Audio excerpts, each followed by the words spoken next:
They call her Francisca. Others called her Franca Baby. She was known as the queen of small girl, big dreams. Francisca wasn't your regular kind of girl.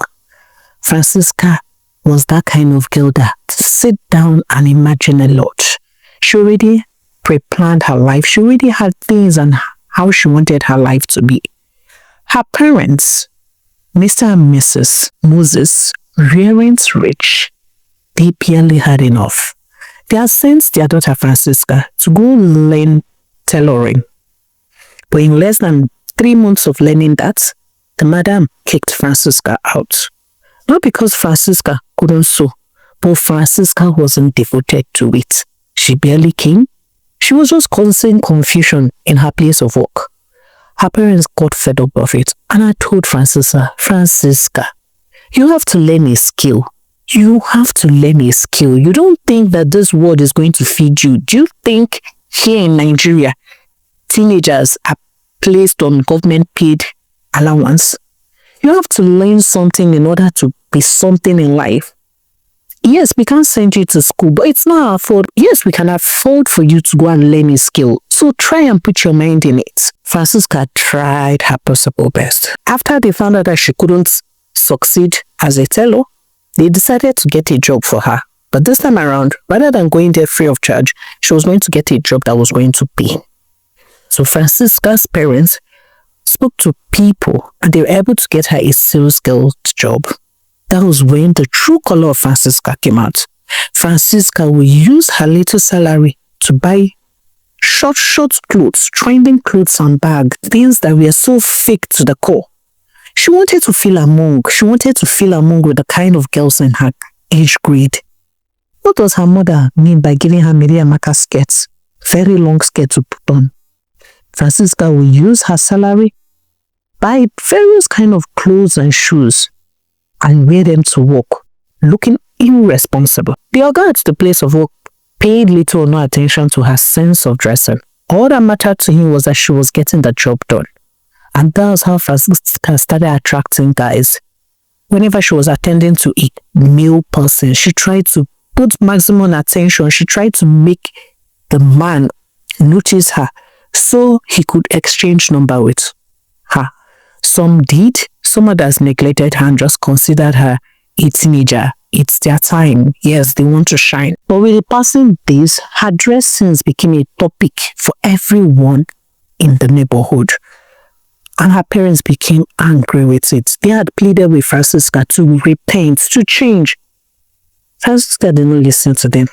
The moment Francisca got tired of her parents' constant complaint, she packed her belongings and left. She went to her friend's place, a friend she had met around her office where she was working. The girl had taken her to somewhere like a trenches, where various kinds of girls stayed and they do whatever they wanted to do. That was something Francisca always wanted, to be free, to live her life the way she wanted. What does her parents mean by tying her down? The money they asked her to go and earn, she's earning it, so why bother about her dress sense? But things gradually started changing for Francisca. Because even when she goes to work during the day, at night, she will borrow clothes, borrow shoe, borrow bag, borrow wig, and follow her friends to club. At the club, they tend to meet various people who spend money on them. The days they were lucky, they were going to have up to 20,000 naira. The days they were not, they were having either 5,000 naira or nothing at all. But Francisca still loved that life. Because there was a particular day she hit the right maga and she got up to 100k. But did Francisca buy herself clothes? No, she did not. She bought drinks for her friends. She bought drinks for her lodge people. She was really excited about it. And from the little money she had saved, she quickly got herself an iPhone. She wanted to be the big girl. She wanted her picture to speak volume. Prior to this, she did not have an iPhone. Whenever she needed to take a picture, she had to beg a friend of hers to snap her. But now she has an iPhone, and that was what mattered, because she knew with that iPhone, she would be able to take nice pictures that when guys see on her status, on her DM, or any of her social media accounts, they will quickly run comment Francisca continued living her life that way, changing her iPhone, trying to upgrade to the latest one, doing things that were not really necessary. And when she was done with iPhone trends, she gets into wigs, from bone straight to bob, any kind of hair that was in the market. She didn't just want to snooze in any way. But something Francisca never did was to get herself clothes. She always felt that she could borrow. She could borrow from her friends. To her, they were friends, and friends should help one another. Whenever her friends wanted her wigs, she gave to them. But this was something her parents warned her against. Sharing people's belongings is more like transferring demon from one person to another. But Francisca did not listen. She had already left her parents' house, and now she was all on her own, so she had the right to make her decision for herself. This continued for a very long period of time. Francisca goes to work during the day and was even a handful to her boss. Her boss, Oga Chimeze, started complaining. Francisca comes to work late because when she was done partying all through the night, she ended up waking up very late in the morning. Oga Chimeze got tired of warning, complaining, and had even threatened sack her if she doesn't take this job serious. Francisca had promised Oga Chimeze that she was going to take her job serious. She was going to bend her head and follow that which she was supposed to do. Oga Chimeze tried to be lenient with her, believing that she was still staying with her parents. Unknown to him, Francisca was living all on her own. But the nightlife never stops, because that was where she was getting extra cash from. Oga Chimeze's money was just something that was going to keep her busy during the day, whereas for her nightlife, it was a normal thing for her. Jumping from one man's bed to the other, changing and borrowing clothes from various people. The moment Francisca had gotten another big guy that really liked her, his name was Bankole. Bankole loved Francisca. Francisca never went to secondary school, but she knew how to speak English. Although he had figured out that Francisca could lie, in fact, she loved to lie. All the big names and food that Francisca knew were what she had heard from people's mouth. Probably the men she had met or the ones she had dated for a short period of time. Not because she really knew them. The first time Bankole took her to a very beautiful 7-star restaurant, Francisca couldn't stop mentioning the fact that she had eaten spaghetti bolognese at Lantern Cafe. The spaghetti bolognese wasn't really nice, and so what? So before they placed an order, Bankole just wanted to test her and asked her, okay, the spaghetti bolognese you ate, how was it made? And that was when Francisca hooked, because she didn't know what to say. She didn't even know how spaghetti bolognese looked like. She just pinched herself and said, oh, I can't remember. It's a long time, you know. Bankole laughed. He knew that she was lying. He quickly ordered spaghetti bolognese for her. After they were done eating, he told her, what you just ate now was spaghetti bolognese. The moment they entered the car, he looked at Francisca and said, Francisca, one thing I want you to know is that you don't have to lie. You don't have to force yourself to fit into this world. You're okay the way you are. What you should be considering now is how to gain an admission into the school. Try to further yourself. You already look good for yourself. Why bother about trending things, trending bag, trending wigs, latest phone? All these things will come and go. Francisca just nodded in agreement. What mattered to her was the money he was going to send to her account. The moment he transferred the money to Francisca's account, Francisca entered her room and she scared her friends, Tina and Rosemary, about Bankole. They kept on hailing her. Hey, small girl with the big God. Hey, very soon you leave us in this trenches. Francisca was just smiling and I said, how? You know how Kelvin did his own. After we thought that he was serious, he just vamoosed. But there till he does the needful, then that's when I'm sure that is going to happen. For now, they're just trying to hustle and make it in life. Tina and Rosie looked at Francisca, but they played excitement for her. They weren't really excited because they knew if Bankole was serious, that means Francisca was going to leave them in the trenches. That means Francisca had a better life than them. She was the only one that had a normal job during the day. She was the only one that had most rich people drop her. She was the one that really had people that come to drop her with cars. They just had the regular bar people, the regular club boys, the small Yahoo boys. But she had the serious dudes, and they did not know where Francisca was meeting them. One certain day, Tina and Rosemary decided to follow Francisca out.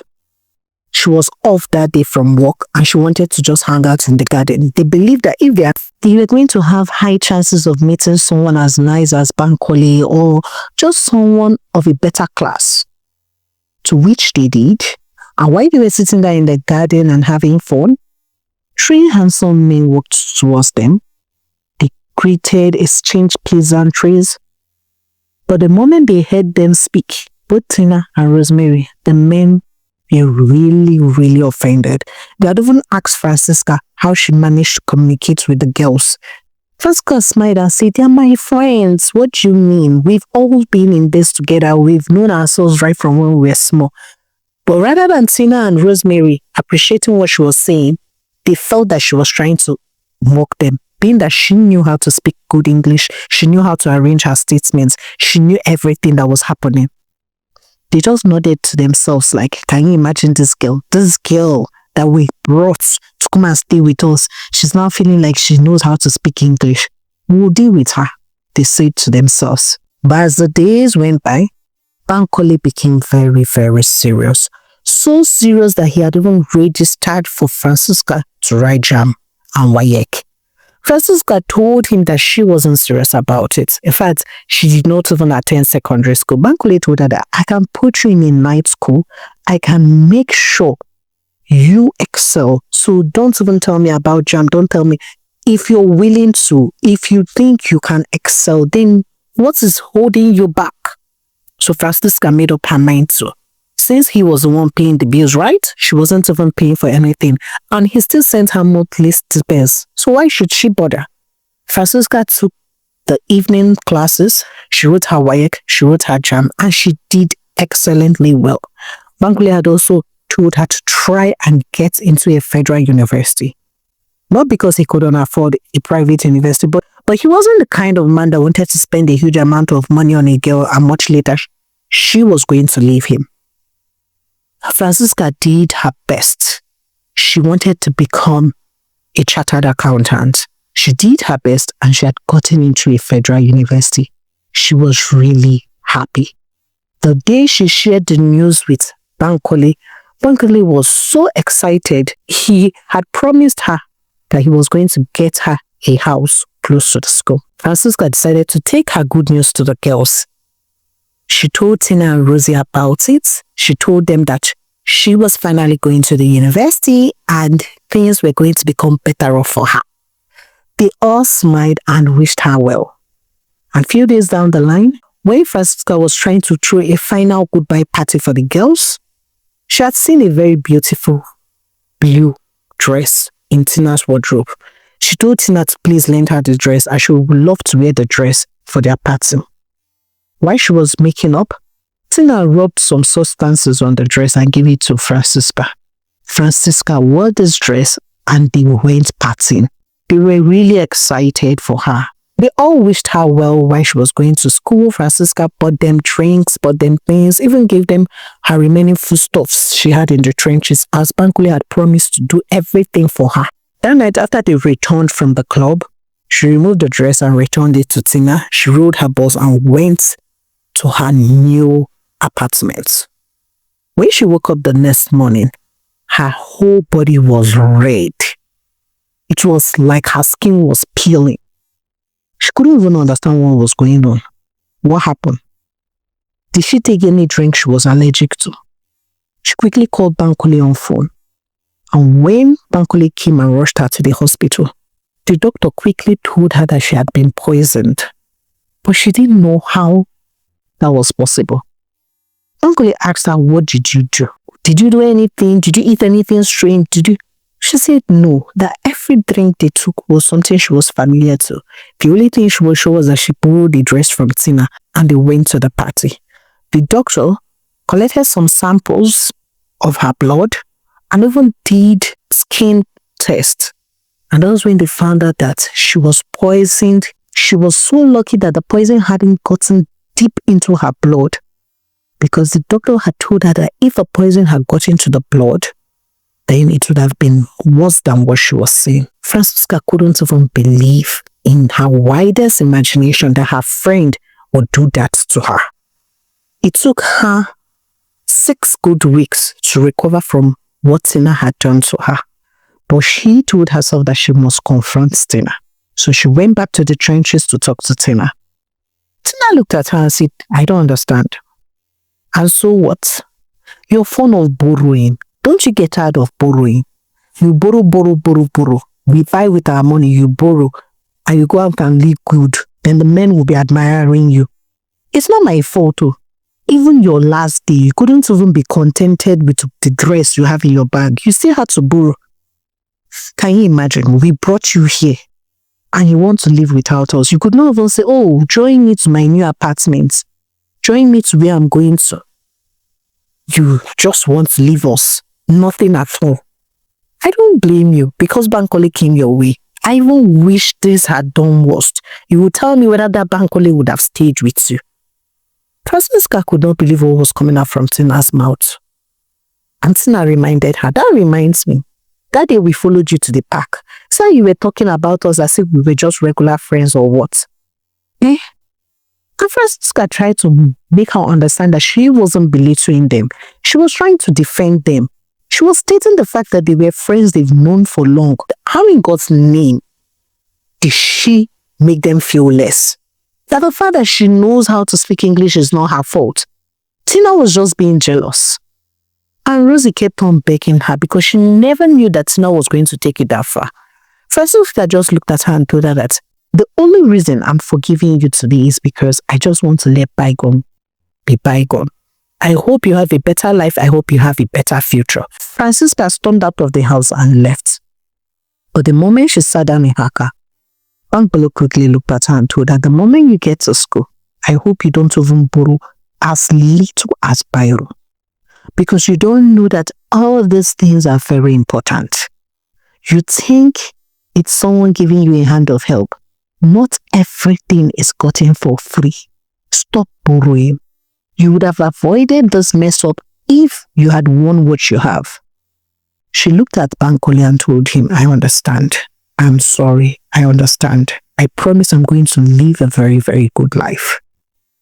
Bankole looked at her and said, I hope you do. The story ends with Francisca studying accounting in school and excelling very well in her field of study.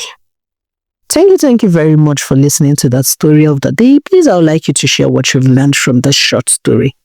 The main points here is to emphasize on the fact that some people love to borrow. People should learn to be contented with what they have. Stop borrowing.